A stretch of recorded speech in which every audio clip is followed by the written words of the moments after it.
આજે આપણે બનાવવાના છે ઘૂઘરા. તો તેની માટે આપણે આ મેંદો લીધો છે, આ ઘી લીધું છે, અને આ સ્ટફિંગ માટે આપણે ડૂટી ફૂટી લીધી છે, કાજુ લીધા છે, પેંડા લીધા છે, બદામ લીધી છે, અને આ સૂકું ટોપરું લીધું છે, અને આ સૂજી લીધી છે. તો પેંડા ગળ્યા હોય છે તો તેનું બેલેન્સ કરવા માટે આપણે સૂજી શેકીને નાખશું અને આ ટોપરું નાખશું. સૌ પ્રથમ પહેલાં આપણે લોટ બાંધી લઈશું. તો તેમાં આપણે આ મેંદો નાખશું અને આ ઘી નાખશું.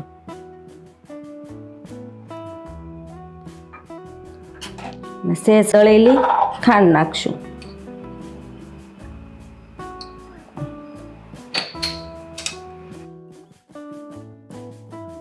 હવે આપણે મિક્સ કરી લઈશું.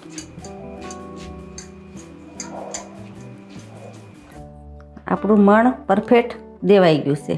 તો જો આવી રીતના મુઠ્ઠી પડતું દેવાનું છે. તો હવે આપણે આને અંદર પાણી નાખીને લોટ કડક એવો બાંધી લઈશું. લોટ બંધાઈને તૈયાર થઈ ગયો છે. તો આવો કડક બાંધવાનો છે. હવે આને આપણે સાઈડમાં મૂકી દઈશું. હવે આપણે સ્ટફિંગની તૈયારી કરશું. તો સૌ પ્રથમ આપણે ગેસ ઉપર તવી મૂકી દીધી છે. તેની અંદર આપણે ઘી એડ કરશું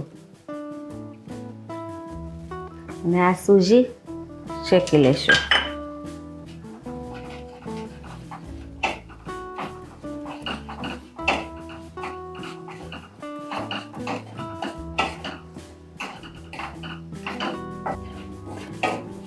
રવો આપણો હવે શેકાઈ ગયો છે. તો તેની અંદર આપણે બદામ નાખશું. તે પણ આપણે શેકી લઈશું. કાજુ નાખશું. ગેસ આપણે બંધ કરી દઈશું. થોડી વાર હલાવશું.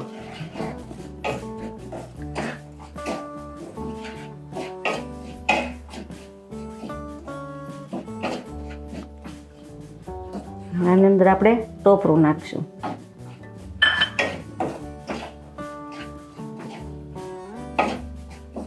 ટોપરું કાસું ન રહે. સૂજી ગરમ છે તો તેની સાથે આપણે શેકી લઈશું.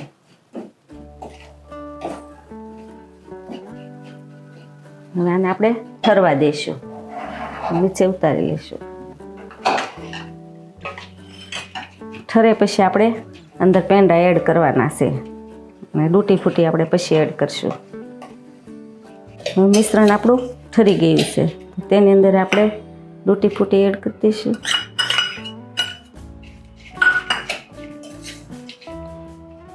અને આ પેંડા મિક્સ કરશું.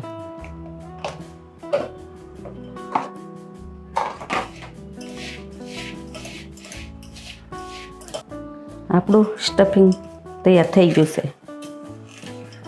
હવે આપણે પૂરી વણી લઈશું.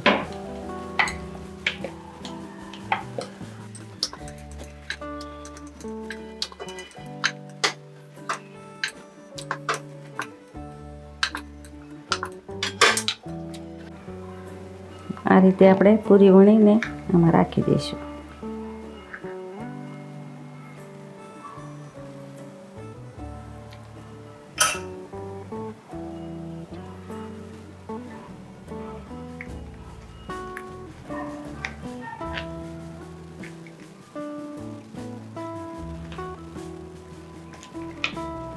આપણો ઘૂઘરો બનીને તૈયાર થઈ ગયો છે. તો આ રીતે આપણે બધા ઘૂઘરા બનાવી લઈશું. જો આપણા બધા ઘૂઘરા બનીને તૈયાર થઈ ગયા છે. તો હવે આપણે આને તળી લઈશું. તો આપણે તેલ મૂકી દીધું છે. તેલ ગરમ થઈ ગયું છે. તો હવે આપણે એક પછી એક ઘૂઘરા અંદર નાખી દઈશું.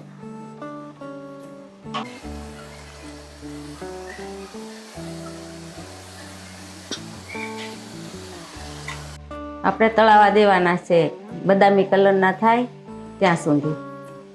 આપણે આ બદામી કલરના થઈ ગયા છે. તો હવે આપણે આને કાઢી લઈશું. આપણા ઘૂઘરા બનીને તૈયાર થઈ ગયા છે. તો હવે મળશું આપણે નવા વિડીયામાં નવી રેસીપી સાથે.